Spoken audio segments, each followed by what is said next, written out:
The Brain Dispenser. Hello, and welcome to the very first episode of The Brain Dispenser. It is I, your host, Steve Guns, and you may be wondering, who the fuck is that? And that is a very valid question. I'll keep it simple. I am a guitar player, bedroom musician. Sometimes I do a lot of other things that are not relevant, but all you need to know is that I'm a rock and roll fan just like you. And The Brain Dispenser is a brand new podcast where we will be talking the truth in music and dispensing thoughts with ice cold honesty, just like a Slurpee machine. In this first episode, I wanted to talk about Chinese Democracy by Guns N' Roses. It is a very controversial album amongst the GNR fan base. First off, I am a fan of GNR. It's my favorite band ever. And I am like the classic era lineup kind of guy. You know, that's my medicine with GNR. And I never really gave this record a chance until recently. Obviously, they started playing a lot of these songs in the Not in This Lifetime tour since 2016. And at the time I decided I'm gonna listen to it for the first time ever because I heard the rumors that they would be playing some of these tracks live with Slash, with Duff, potentially with Steven, but that didn't happen. And I listened to it back in 2016 and I hated it. I didn't like it. I wanted it to be a Guns N' Roses album so bad. And it is not. And a few months ago, maybe a month ago or something, I decided to listen to it again. Obviously, I've grown into some of the songs that they've been playing live on the tour. But I wasn't entirely sold on the album. And I gave it a listen the other day and I was like, you know, this is actually really good. Because I thought, okay, this record took, 10, 11 years to record?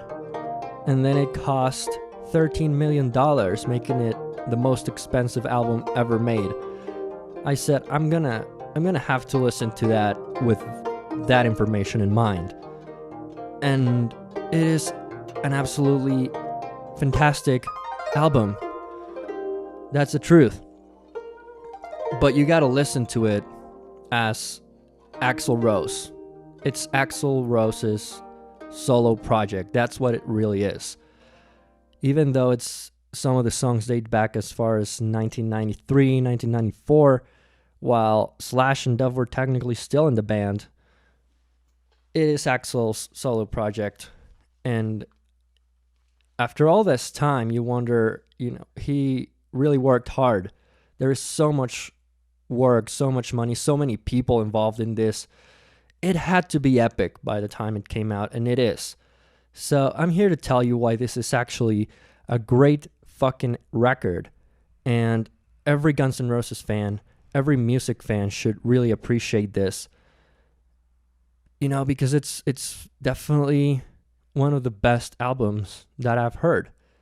I'm not gonna say that it's better than Appetite because it's not, but it is fucking fantastic. So I'll be breaking down some of my favorite songs from this record and give you my take on it. Let's start with some facts. This record was started recording in 1997 through 2007, released on November 23rd, 2008. That's 12 years ago today. And as I said, even though they started recording in 97, some of the songs date back all the way to 93, which is right around the time Guns N' Roses played their last show with the classic lineup. So, the personnel on this album is obviously Axl Rose on lead vocals. He also plays keyboards, guitar, samples, Logic Pro engineering, mixing, and everything else. There is how many guitar players? Robin Fink, Ron Bumblefoot, Buckethead, Paul Tobias, and Richard Fortus. That's 5 guitar players. Who needs 5 guitar players to make an album? I'll tell you who. Axl Rose does. because he had such a vision in this record that I only find it fair that he needed 5 guitar players to make it happen the way he wanted it. Tommy Stinson on bass, Brian Mantia aka Brain on drums. I need to meet that guy, that's such a cool nickname. Frank Ferrer on drums again, DC Reed, who is the only member from the classic lineup to be featured on this album. Then Chris Pittman on keyboards and programming and synthesizers and all that stuff that I don't know much about. And Josh Fries in drums and arrangements. So that's 3 drummers. That's crazy. Such a huge lineup, and that's just the people that are, mainly playing in the album, but there's a bunch of other people credited in some songs for arrangements and orchestral and choirs and shit. And there's so much going on in this record. So let's start with the first song, Chinese Democracy. So, Chinese Democracy is the introduction, and I think it's the perfect introduction to the masterpiece that is yet to be unveiled before your eyes and your soul. It begins the journey by taking you all the way to some alley somewhere in China. And I like to think of it as you're a little rat crawling out of the gutter, walking amongst the crowd that is living their overpopulated and oppressed communist lives, while the smell of dumplings comes out of some small kitchen where 15 people live in a 2x4 apartment with paper lanterns hanging over the landscape. It's such an interesting intro. It reminds me of how Appetite for Destruction begins with Welcome to the Jungle. It's that kind of thing that what is about to happen, and then Buckethead slams into the riff and it's like, whoa. And I want more of that. And then it gets faster and faster, and then boom, it explodes. And it's really like an explosion of flavor. It's like a chop suey that's been cooking for 10 years and it's finally there. And you get all the textures and all the flavors all exploding into your musical palate. And it's delicious. This is the first song that I heard from the record, obviously. And it's the only one that I really liked from the very beginning. When I listened to it, it was the only song that I said, okay, I can get behind this because it's the most straightforward rock song in here. The guitars, I think it's mainly Bumblefoot and Robin Fink from 9 Inch Nails, which is awesome. And I think I'm not a huge fan of Robin Fink yet. I'm a huge fan of 9 Inch Nails. But he plays a really good solo. He does the first solo with the wah. It's kind of like a very similar thing to what Slash would do. In fact, Slash plays his part in the tour, in the live version now. And it's really good because it's rock and roll. It's kind of what Slash would do, but not quiet. It's a little bit more square, more electronic. And then Bumblefoot comes in with that whammy right after that whammy solo, and then it gets the kill switch, which is just really good, and he shreds the fuck out of that. Amazing tone coming of it. It's the most easy song to read and to understand right from the get-go.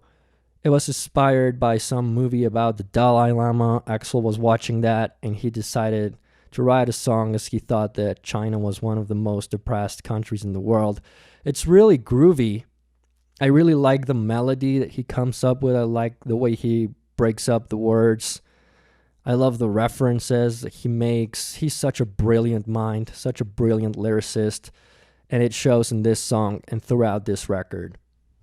Which leads us to the next track, which is one of my favorites, and I can't get enough of it, which is Better.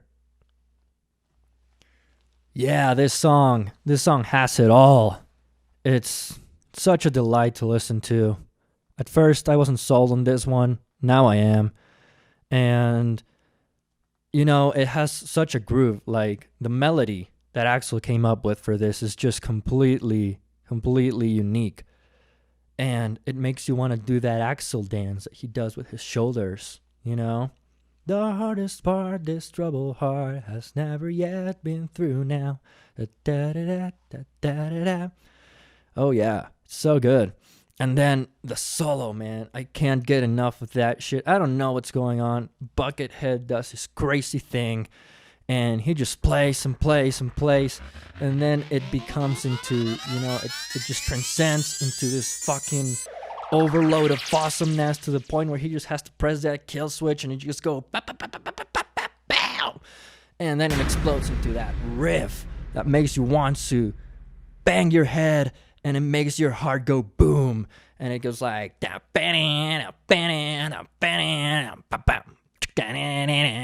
oh my god, that's the most fucking orgasmic moment in this album. I was gonna say in Guns N' Roses history, but we're saying this is not a Guns N' Roses album, right? And then Axl, he breaks into this vocal performance of a lifetime with, the I never wanted you to be so full of anger, never wanted you to be somebody else. God damn! And I want to make a special parenthesis here.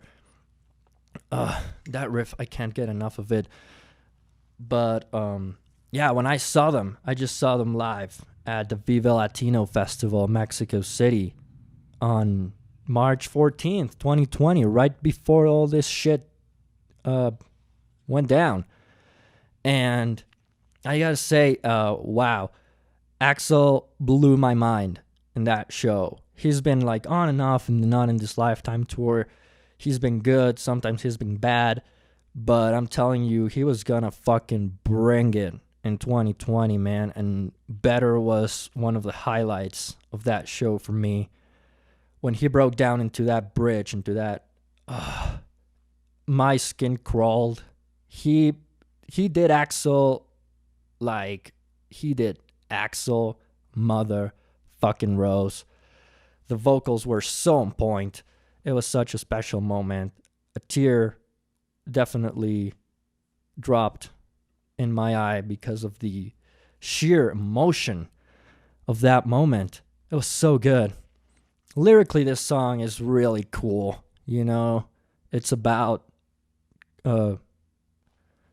knowing better out of a relationship. You gotta, life kicks you in the ass and you gotta get back up. And sometimes you wish that somebody told you better. Street of Dreams. Yo, why the fuck haven't they played this in the Not in This Lifetime tour? It's perfect.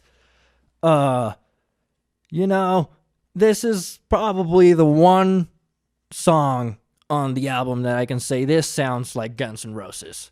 Come on. At the beginning, Tommy Stinson does this thing very, very, very reminiscent of something that Duff would do, or something that Duff did in songs like Sweet Child O' Mine and November Rain. The bass fills in there as the song just builds up. The piano is Axl at his finest. This is one of those that his influence from Sir Elton John, let me say that again, Sir Elton John, really shows. And it was arranged by him and Dizzy Reed and Tommy Stinson, the bass player. And it's so good. It just builds up and it builds up. This song, it is so good. It is the ultimate Guns N' Roses ballad. This could have easily made it to Use Your Illusion, you know what I mean? And so another fun fact about this record, it was some of the songs date back as far as 1994. Isn't that crazy? This album came out until 2008 with some songs written in 1994, which speaks, for Axl really wants Axl really stands by the fact that it's a GNR album.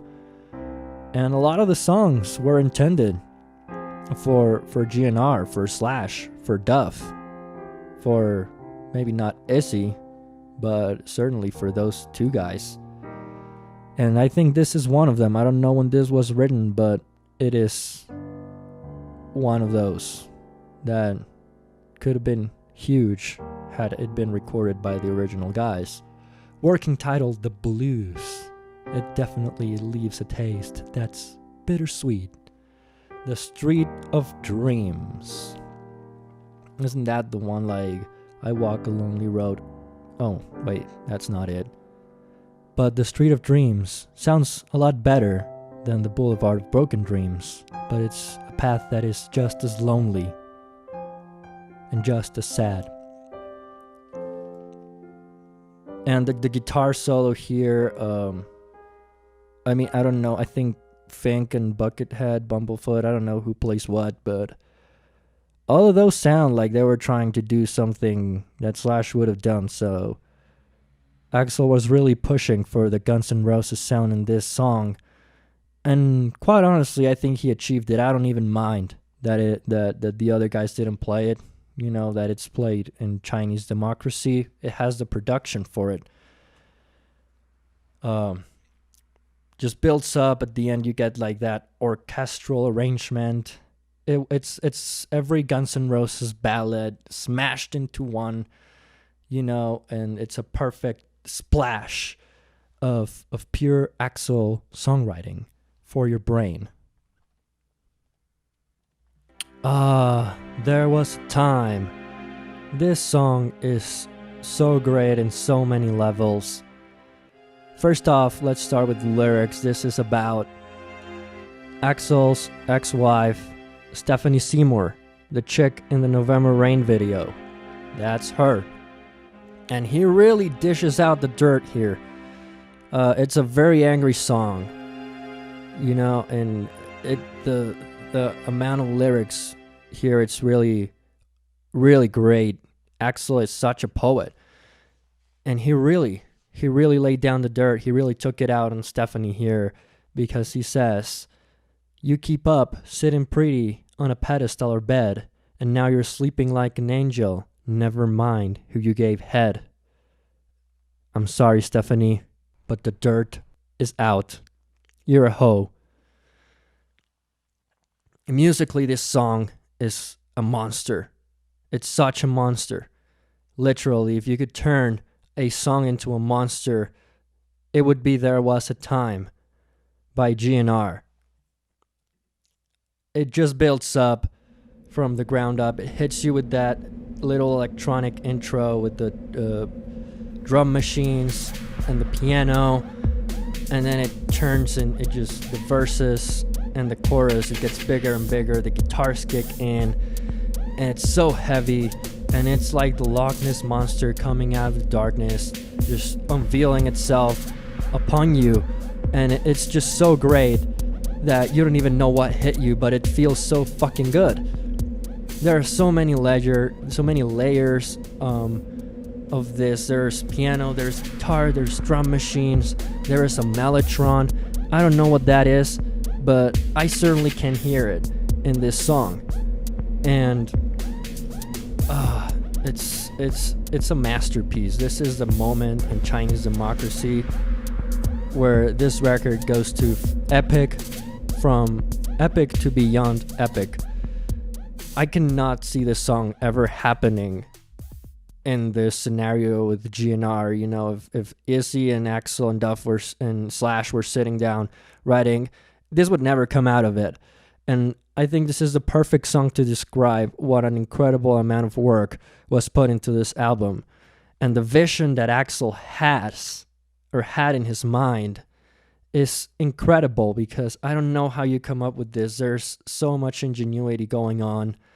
The way it builds up, you know, from part to part, it's so smooth, and there's so much going on. I didn't even notice when the drum machine stopped and the real drums kicked in, because it's just that well made.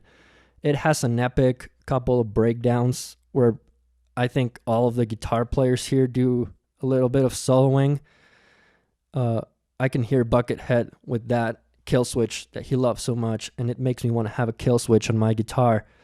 I wish they would do this live, but also it looks like an incredibly complex song to play live, which is why they haven't done it, and the vocal range that Axl hits here is amazing.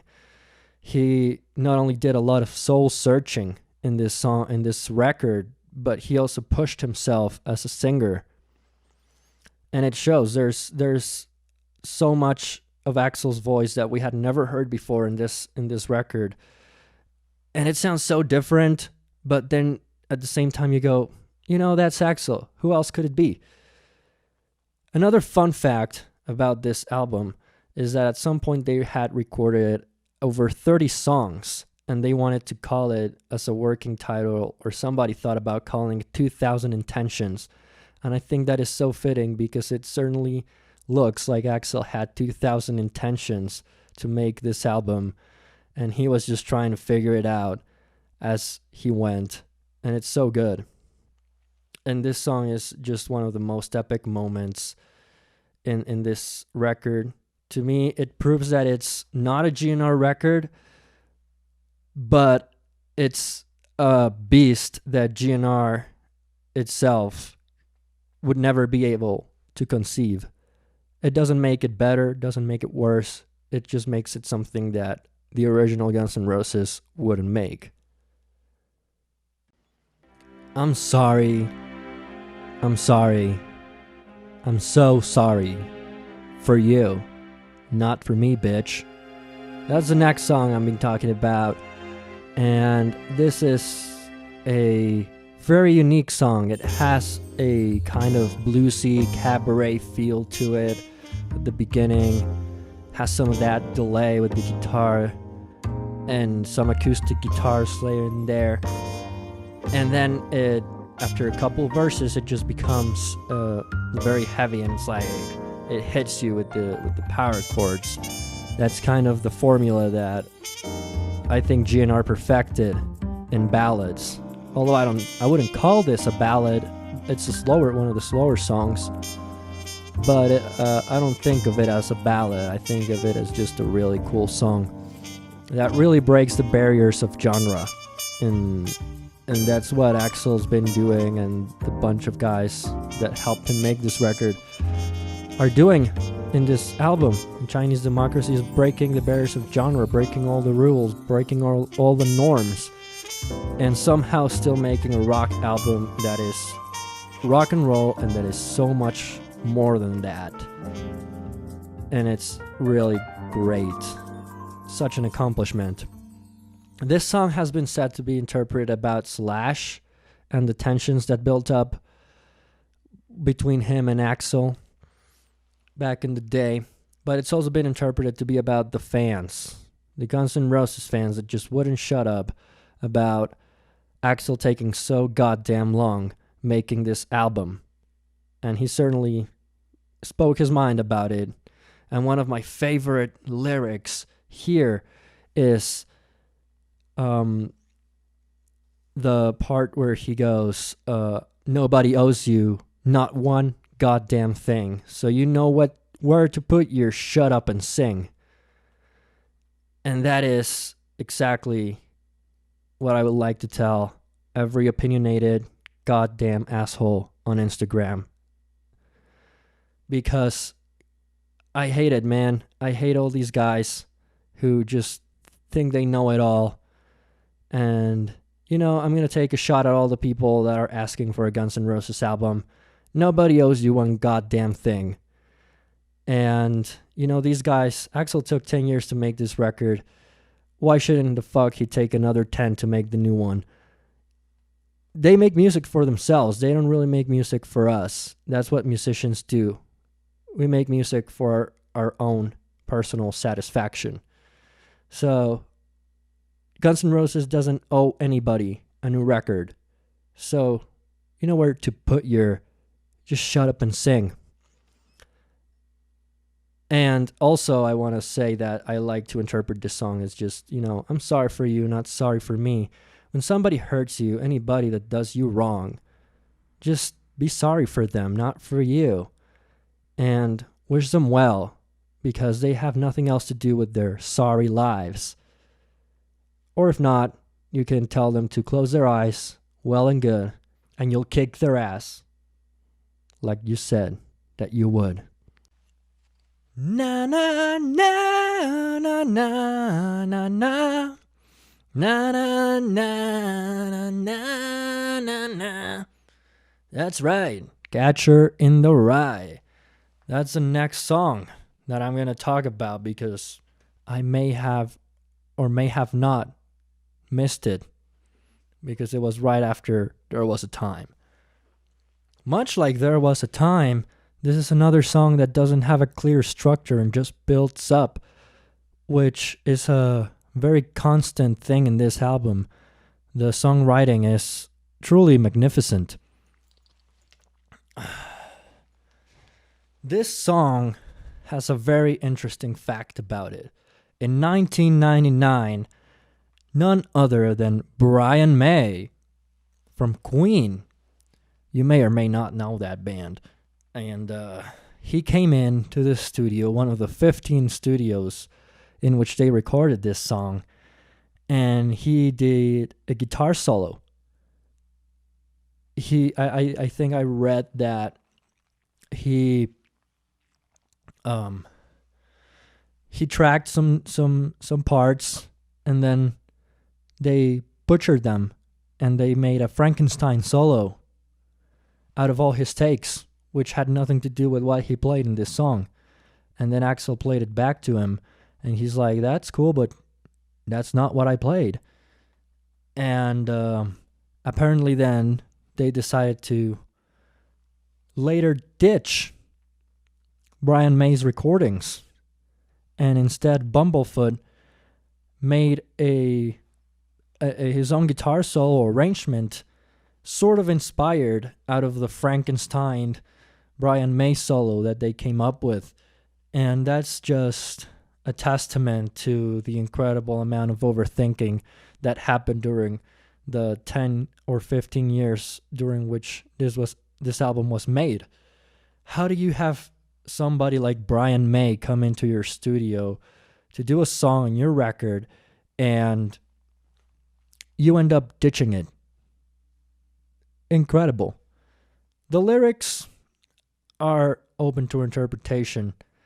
It is inspired by the J.D. Salinger novel Catcher in the Rye, which I have not read, and it says here that it might be talking about the guy who killed John Lennon, and how this novel has misguided fans. It's certainly something that is worth taking a look at, or maybe not, because Axl says that he realized the song and the title could have the next poor soul reading the book and feeling inspired to make an unfortunate statement.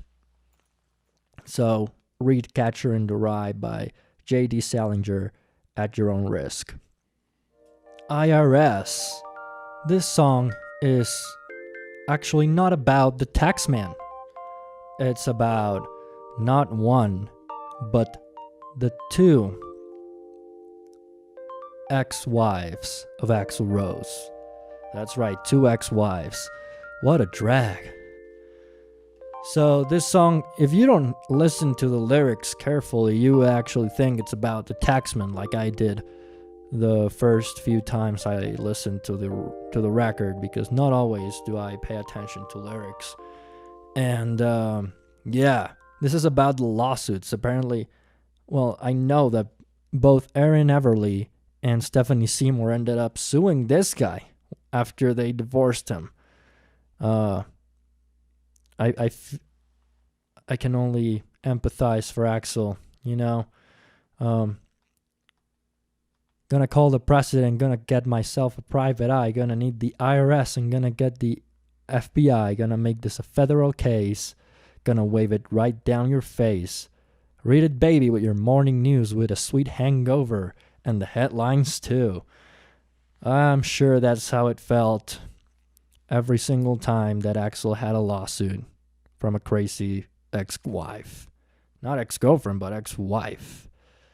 So yeah, this song is, again, it's a very lyrical song. But there is a lot of heavy guitars in it. And it's one of the most aggressive ones. It's one of his most kind of classic Axl Rose deliveries. It's like high-pitched, it's raspy as fuck. And it's a great song to listen to when you're getting pumped for your workout, or maybe when you're getting ready to go key your ex's car. If you're down to that, this is a great song to get in the mood. And the next song we'll be talking about is one of my favorite songs on this album that I just recently discovered how magnificent it was, and that is Madagascar. Just when you thought that this record couldn't get any more epic, it does. And this is truly the most epic song in this album. It's just so powerful. At first you would think that this is a song about loneliness, about finding your way, but then you go farther along and you realize it's much bigger than you, much bigger than me. The island of Madagascar makes a reference, obviously, to the island in Eastern Africa, not the movie Madagascar, in case you were confused by that. And it's a really beautiful, beautiful metaphor for the oppression that the African American community has endured throughout the history of the United States. That's what this song is about. And it's such a perfect metaphor, such a perfect picture that Axl paints. It's beautifully tragic. I won't be told anymore that I've been brought down in this storm and left so far out from the shore that I can't find my way back anymore. That's right. There is hope in this song as well. And when you start listening to this, it's so theatrical with the orchestral arrangement in the intro that you know something big is about to go down. And as many of the songs in this record, it's not guitar driven, it's not structured, it's not built out of like a riff as it would be in a normal or in most rock and roll scenarios where you have a riff and then everything comes out of that. In this case, I feel like all the songs are written out of a lyrical backbone, which is, Axl. It really comes to show you what he brought to the table to GNR as opposed to the other guys. I love to hear the solo material out of bands, of the members of the band. Whenever you have the chance to do that, you realize what each member really brings to the table. And it becomes evident in Chinese Democracy what Axl brought to the table in GNR. And, a lot of these songs are like that. They don't have a clear structure. They're very progressive.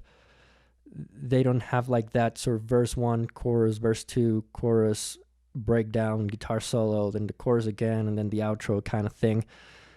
These songs are very organic in the way they progress and they build up.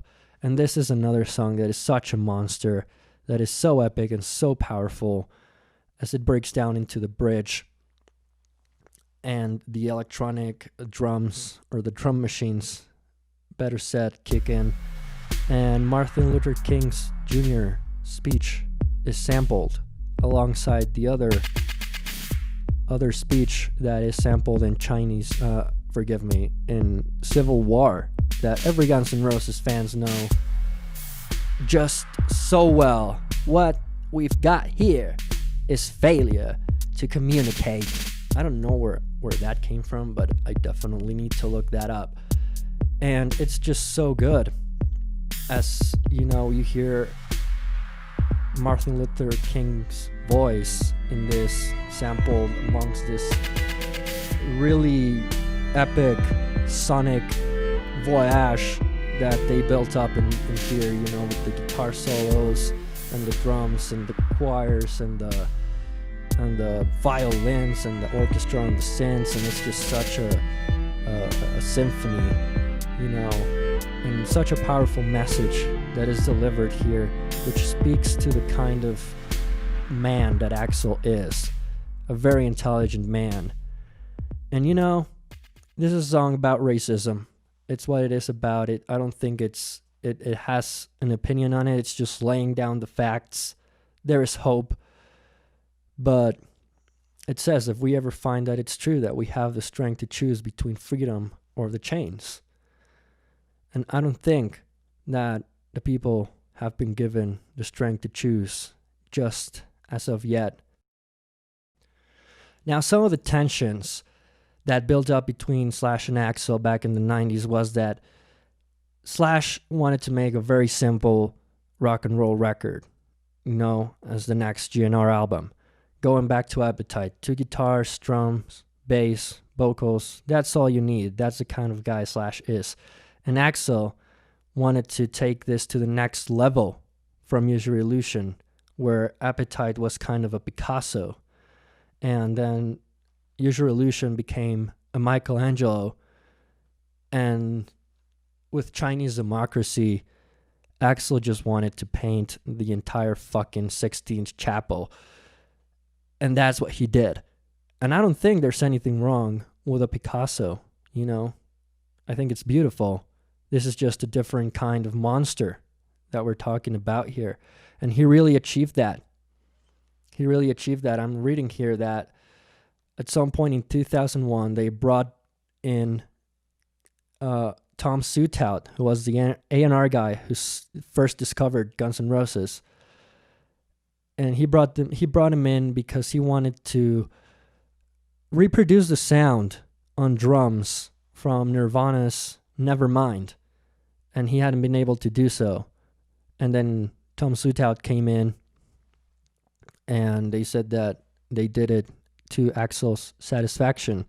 Although I think the production of this record is just so huge, so overdone, that I don't know if I'm hearing Dave Grohl's drum sound in here, but I would have to make the comparison. And yeah, you know, this record, even though it's so overproduced, there's synths, there's drum machines, there's mellotrons, and those are a lot of things that you think like that's not rock and roll.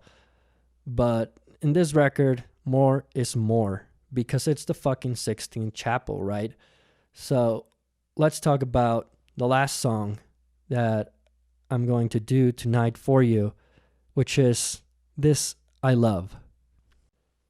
This I Love is such a beautiful song. This might or might not be the oldest song on the record as far as when it was written. I think it dates back all the way to 1993. That's a long time to make this song. And it's really a beautiful song that anybody can get into. It's just the perfect piano ballad, the perfect love song. Axl argues that it's the heaviest song, the heaviest thing that he's ever written. And it's certainly really emotional. I do believe it's a very heavy song as far as the message of it and the sentiment of it is. It was written about Stephanie Seymour back when they first got divorced, and this is right before, well before he wrote a lot of the other songs where he just takes out all the anger on her. He was not over it, and it's really, you know, at some point, if you had that somebody, you know what it feels like. Not long ago, I could listen to this song and say, God damn it, I do feel every word in my gut. This song was evidently written for Slash to play in it. You know, 1993, Slash was still in the band. They were still working together. And I think he would have done an amazing, epic solo, just like he could have done in Street of Dreams, just like he could have done in This I Love. because although they have played this live in the Not in This Lifetime tour, it seems to me like Slash is kind of winging it. He's improvising it, and it's not like a well-composed solo that he does. And he says that Axl did not want to record this song at all when they were doing Chinese Democracy. It wasn't part of the plan until Robin Fink and the producer Karam Constanzo convinced him to do it. There's again, the production has to be huge, although it's a simple song. It's a simple piano ballad, but sometimes there's so much beauty and simplicity, isn't there? And Robin Fink does one of my favorite guitar solos that I've ever heard. He really does, even though it's intended as that GNR song. It's intended for Slash to have his epic moment here. Robin Fink rises to the occasion and produces an amazing solo that is not only fitting to what would be intended to be the Guns N' Roses sound, but it fits perfectly with what has been done across the record, which is something completely different, modern, experimental, robotic. I don't know, robotic, and I say that in a very good way. I think it fits the industrial vibe, and at the same time it doesn't. It's such an organic solo. It's so good. I am not mad that Robin Fink did his thing on this song. And Axl really laid his heart out on the table for this one. And again, the emotion which he delivers here is incredible. How he really went out of his way to try and make you feel something. And this song really hits home. Chinese Democracy is an album about love, about heartbreak, about embracing the times that life kicks you in the ass and getting better from it. As opposed to its political title, it's a record about growth. It's a record that is just so true and so real down to its gut. And it is all enclosed and wrapped by this amazing, epic, larger-than-life production. It's a $13 million masterpiece that it's worth listening to. When this came out, I was 10 years old. I had no fucking clue who GNR was. So I don't know what it was like when this album finally came out after 10 years of anticipation. I can only imagine, having waited for this record for so long, and then finally it comes, and you're expecting, as a Guns N' Roses fan, as a rock fan, you're expecting this to be the next GNR album, and you get this, which is so different from GNR.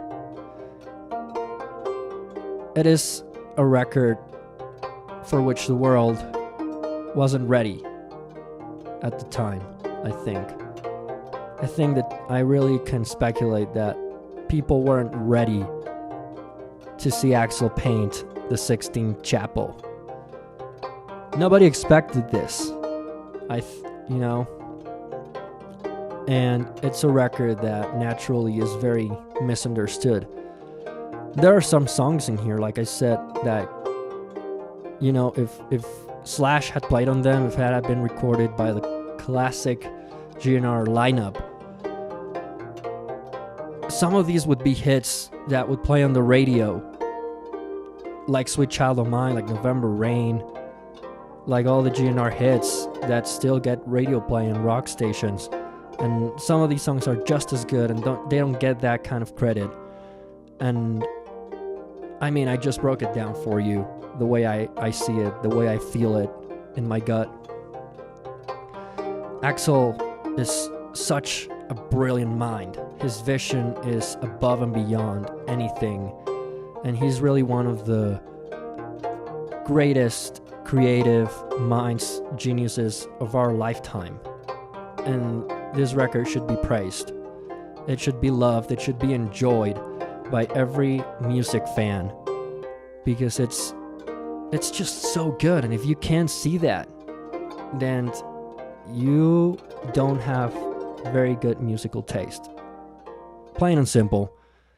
So yeah, I'm gonna wrap it up. This has been the first episode of the Brain Dispenser podcast. I hope you enjoyed it.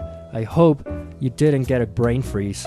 And if you did enjoy it, please stay tuned, because there's more to come. There's more brain slurpees coming your way. There's a lot of thoughts that are yet to be dispensed out of this head.